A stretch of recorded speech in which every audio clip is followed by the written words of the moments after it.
حضرت ابو الحسن رحمۃ اللہ تعالی علیہ حضرت معاذ ابن جبل رضی اللہ تعالیٰ عنہ کے پاس بیٹھا کرتے تھے. فرماتے ہیں ان سے جو پیار بڑھا تو پھر میرا مصلی سے بھی بڑھ گیا. تابعی ہیں. فرماتے ہیں صحابی رسول سے محبت ہوئی تو ذکر سے بھی ہو گئی, پھر درود شریف سے بھی ہو گئی. محبت ان سے بڑھی تو پھر اللہ نے مسجد کا پیار بھی بڑھا دیا.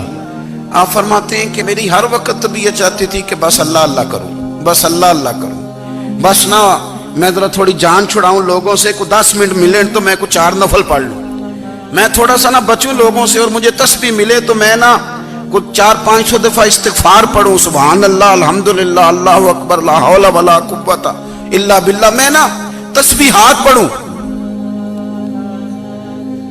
فرماتے ہیں کہ بچے تھے گھر میں 6-7, غربت تھی, کام ملتا کوئی نہیں تھا, اور میں کام چور نہیں تھا, کام ڈھونڈتا تھا, پر اللہ کی قدرت کے کام نہیں ملتا تھا. فرماتے ہیں کہ میں نے ایک دن اپنی اہلیہ سے کہا کہ آج میں پھر جاتا ہوں کام ڈھونڈنے. تو میری بیوی بڑی فرما بردار تھی, پر اس دن نہ غربت کے ہاتھوں تنگ آ کے کہنے لگی, آج نانا کوئی تو چیز لے کے آیا, تو مجھ سے بچوں کی بھوک نہیں دیکھی جاتی. یہ سب روگاں دا روگ محمد جس دا نام غریبی, کنڈ بلا کے لنگ جاندے نہیں دوست یار قریبی. آج نہ کچھ لے کے آیا تو میں بچے لے کے میکے چلی جاؤں گی.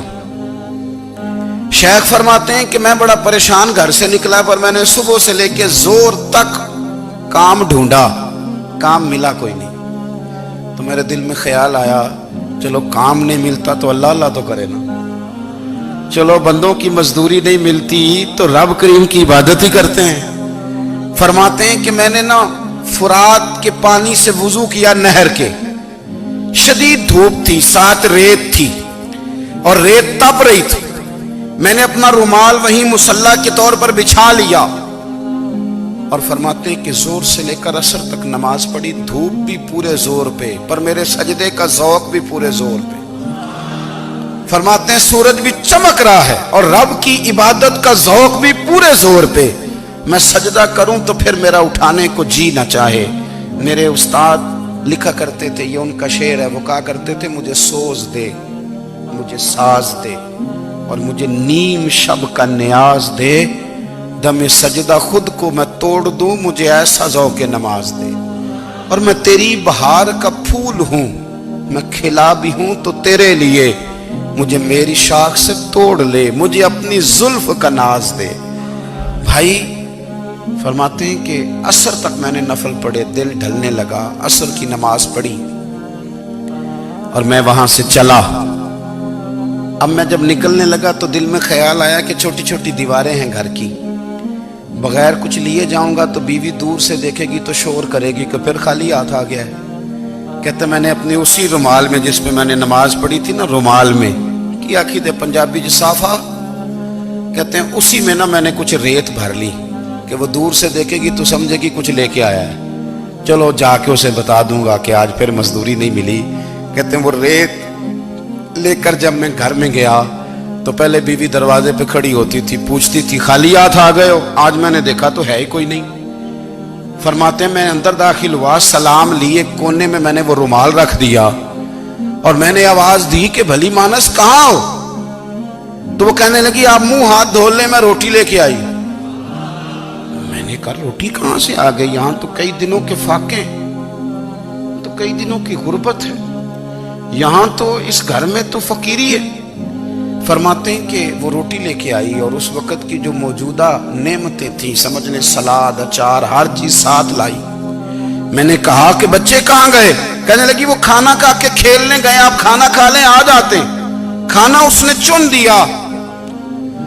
میں نے حیرت انگیز لہجے میں ساری نعمتیں اپنے دسترخوان پہ دیکھ کر کے بیوی سے پوچھا یہ کہاں سے آیا کھانا؟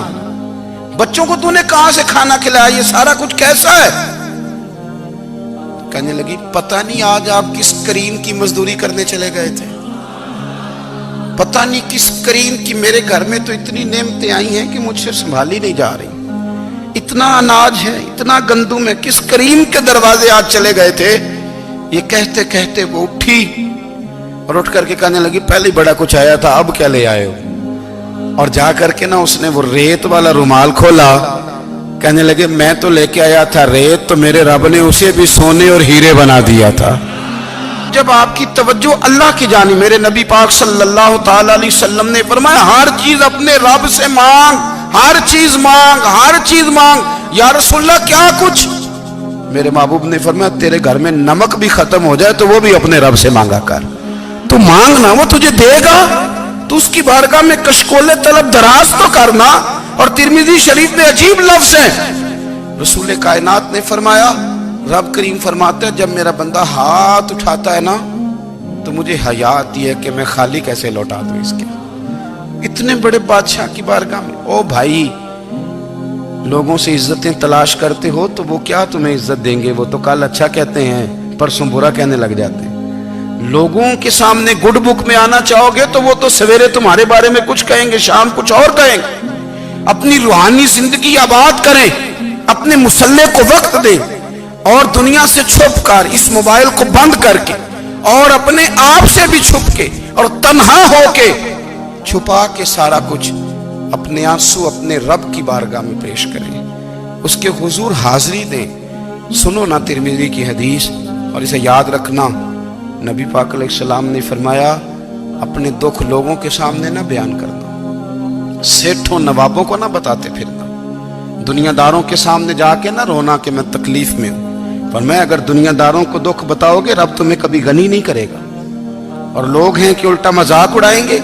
آپ کی جس سے بڑی پکی یاری ہے نا، پکی، وہ تب تک پکی ہے جب تک آپ نے 50,000 مانگا نہیں، اور جس وقت آپ نے کہہ دیا کہ میں مجبور ہوں میری مدد کر تو پھر ختم ہو گئی دوستی۔ لوگوں کی تعلقات آپ کے ساتھ تب تک ہیں جب تک آپ ان سے کوئی ضرورت وابستہ نہیں کرتے۔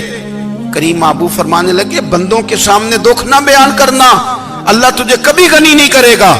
تو اپنے دکھ اپنے رب کو بتا، تو دعائیں مانگ، تو اس کی بارگاہ میں حاضر ہو، تو اس کے حضور عرض کر۔ فرمایا اپنے دکھ اپنے رب کو بتا، وہ جلدی کرے یا دیر سے کرے تجھے ساری دنیا سے بے نیاز کر دے گا، تجھے کسی کا محتاج نہیں رہنے دے۔